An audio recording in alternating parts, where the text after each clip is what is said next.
باپ سے اظہار ضروری ہے.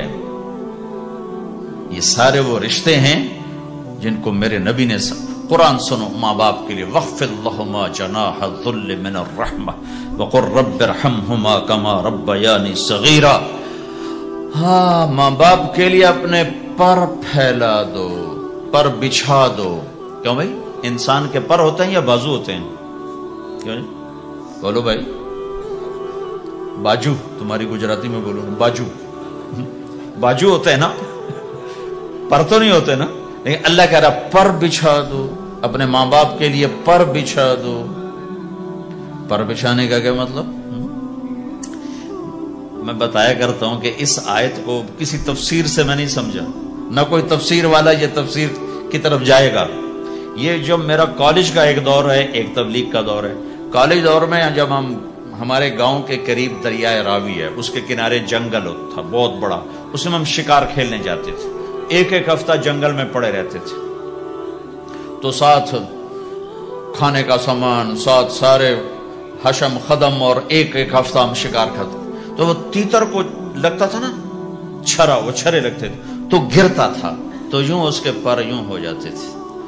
میرے آنکھوں کے سامنے وہ تیتر نظر آ رہے ہیں، وہ یوں ایسے کرتے تھے اور یوں گردن ٹیڑھی ہوتی تھی.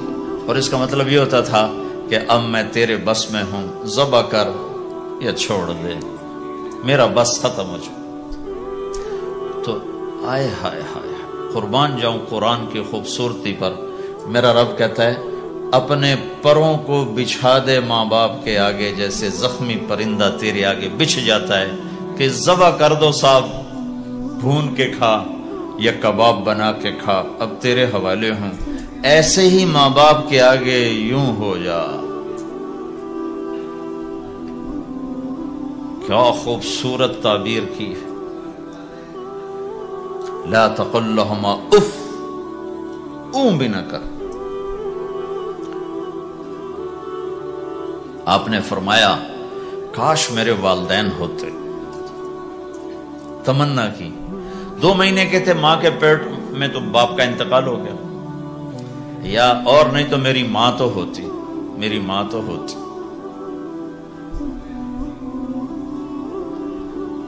اور میں عشاء کی نماز کے مصلی پہ کھڑا ہوتا اور میں سورت فاتحہ شروع کر چکا ہوتا، اور ادھر سے میری ماں کہتی محمد، تو میں ماں کے لیے نماز توڑ دیتا. میں کہتا لبیک یا اماں. حج کا سفر ہے، 63 سال عمر ہے، ماں کو فوت ہوئے 57 سال گزر چکے ہیں. آپ حاجیوں کے ساتھ ابوا سے گزرتے ہیں، 10 میل آگے بستی ہے، پہلے قبر آ جاتی ہے. آپ نے احرام باندھا ہوا ہے، سر ننگا ہے، اپریل کا مہینہ ہے، ماں کی قبر سے گزرے. 57 سال میں آدمی کیا کچھ نہیں بھول جاتا، لیکن میرے نبی کے دل کا زخم اسی طرح بھرا نہیں ہے، اسی طرح تازہ ہے. آپ اونٹنی سے اتر گئے اور ماں کی قبر کے سرانے آ کے یوں بیٹھے، گھٹنے اٹھائے اور ہاتھ یہاں رکھے اور سر دیا گھٹنوں میں ایسے، اور یوں سر نیچے کر کے جو روئے ہیں جیسے چھوٹے بچے روتے ہیں. آپ نے دیکھا چھوٹے بچے گھروں میں ایسے روتے ہیں ایسے. ہم بھی بہت روئے اس طرح منہ گھٹنوں میں دے کر. تو میرے نبی گھٹنوں میں منہ دے کر جوں روئے جوں روئے جوں روئے، کئی گھنٹے روتے رہے. سن 2000 میں حضرت آمنہ کی قبر کی زیارت کے لیے پہنچا. ڈھونڈتے ڈھونڈتے اللہ نے پہنچایا، ایک رہبر کو ساتھ لیا. وہ پہاڑوں کے اندر وہ قبر ہے، تو وہ اندر ہمیں لے گیا. راستہ کوئی نہیں تھا، جس کو پتہ ہو وہ پہنچا سکتا ہے، ویسے کوئی نہیں جا سکتا. کالے پہاڑ، چھوٹے چھوٹے کانٹے دار جھاڑیاں. ایک پہاڑی ہوگی اتنی اونچی جتنی آپ کی چھت ہے، اس کے اوپر باقی پہاڑ تو ایسے تھے، نوک نکلی ہوئی. وہ اوپر فلیٹ تھا، کوئی 10 بائی 10 تقریباً. وہاں میرے نبی کی ماں آرام کر رہی تھی. تو میں نے چاروں طرف دیکھا تو 2000 یعنی صرف 12 سال پہلے جنگل ویرانہ وحشت، 1400 سال پہلے یہاں کیا ہوگا؟ میں اللہ کی بے نیازی سے کانپ رہا تھا کہ میرے رب جس کی خاطر تو نے کائنات بنائی، یہاں اس جنگل میں اس پہ اتنا امتحان ڈالا، وہ بھی 6 سال کی عمر میں۔ باپ دیکھا نہیں، بہن کوئی نہیں، بھائی کوئی نہیں، خالہ کوئی نہیں، کوئی ساتھی کوئی نہیں۔ 3 دن بعد یہ موت آتی تو مکے میں آتی تو کئی سینے سے لگاتے، 3 دن پہلے یہ موت آتی تو مدینے میں آتی، کئی سینے سے لگاتے، مدینے سے بھی نکالا اور مکے سے بھی دور کیا، اور جنگل کے اندر صرف 25 سال کی عمر میں اما آمنہ رضی اللہ تعالیٰ عنہ پہ موت نے وار کیا، اور اللہ کے نبی گھبرا گئے۔ 6 سال کے بچے کو سمجھ میں نہیں آ رہا کہ یہ کیا ہو رہا ہے۔ حضرت آمنہ بول نہیں پا رہے، مجھے لگتا ہے غالباً ہارٹ اٹیک ہوا ہوگا۔ 3 افراد، والدہ، خادمہ ام ایمن اور میرے نبی، اور حضرت آمنہ یوں تڑپ رہی تھی، ایسے پہلو بدل رہی تڑپ رہی تھی، اور آپ سہمے ہوئے بیٹھے تھے اور سمجھ میں نہیں آ رہا تھا ہوا کیا ہے۔ پھر حضرت آمنہ نے آخر میں اپنے آپ کو، ہارٹ اٹیک میں بولا نہیں جاتا، مجھے ہوا تھا تو مجھے پتا ہے بولا نہیں جاتا، آخر بجھتی شمع بھڑکی کا بیٹا ہر زندہ نے مرنا ہے، ہر جوانی نے ڈھلنا ہے، اور لگتا ہے میرے جانے کا وقت آ چکا ہے۔ ولد تو طہرن، تو ایسا پاک ہے کہ تیرے ذریعے سے سارا عالم پاک ہوگا۔ اور شمع بجھی اور چھوٹا سا معصوم بچہ ماں کے سینے پر سر رکھ کے جو رویا ہے، کاش تم اس جگہ پہ ہوتے، اس خوبصورت ملک میں، تم ابوا کو کیسے جانو اور میں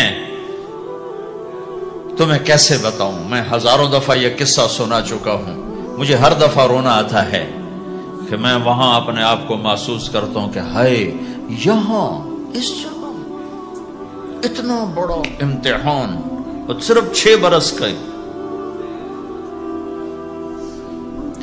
کون وہاں قبر بنانے آیا؟ کوئی گزرے ہوں گے، ویسے تو کسی کے بس میں نہیں وہاں قبر بنانا۔ جب پہاڑ سے نیچے اترے تو ہمارے نبی پھر بھاگے۔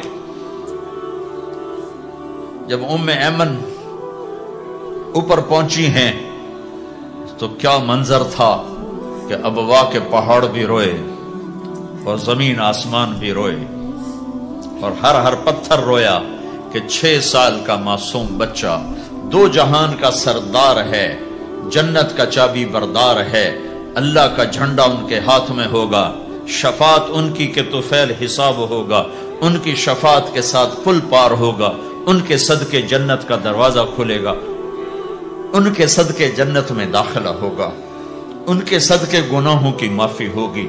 اور اتنی بڑی ہستی والضحی واللیل اذا سجا کا ٹائٹل لینے والا، وما ارسلناک الا کافۃ للناس بشیرا ونذیرا کا ٹائٹل لینے والا 6 سال کا بچہ، مجھے دیکھو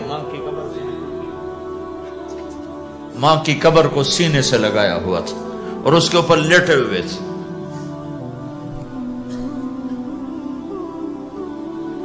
جب حضرت ام ایمن پہنچی ہیں تو اللہ کے نبی کیا کہہ رہے تھے؟ اے میری ماں، تمہیں تو پتا ہے نا تیرے سوا میرا کوئی نہیں تھا، تو مجھے چھوڑ کے کہاں چلی گئی؟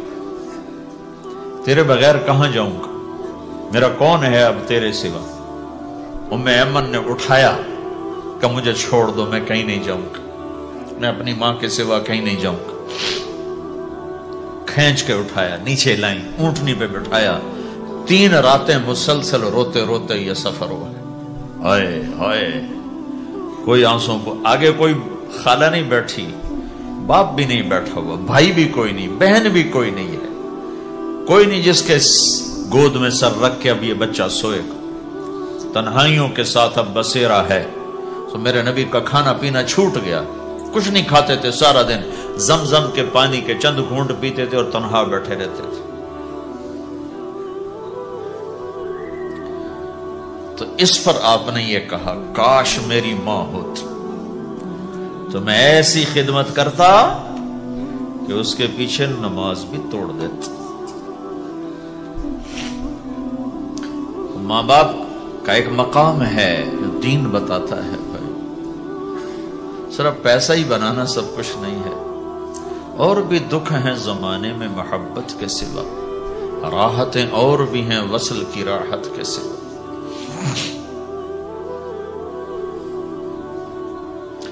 ماں باپ کا ایک مقام ہے، ان کو مقام دو، لیکن ماں کی وجہ سے بیوی پہ ظلم نہ کرو،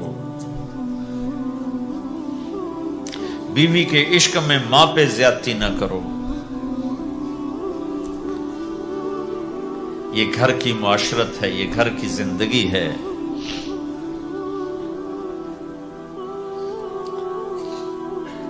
حضرت نعمان بن حارثہ بن نعمان دو صحابہ کے بارے میں آتا ہے کہ جیسی انہوں نے ماں کی خدمت کی اور کسی نے نہیں کی، ایک حضرت عثمان، ایک حارثہ بن نعمان۔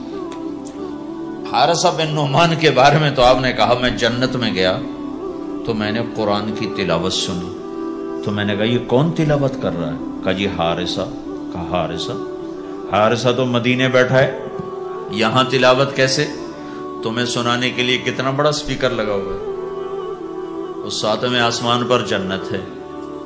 تو کہا فرشتوں نے کہ جی ماں کی ایسی خدمت کی ہے، جب قرآن پڑھتے ہیں اللہ ساری جنت کو سناتا ہے، تو جن کے والدین یہاں ساتھ ہیں وہ انہیں غنیمت جانو، ان کی خدمت کو۔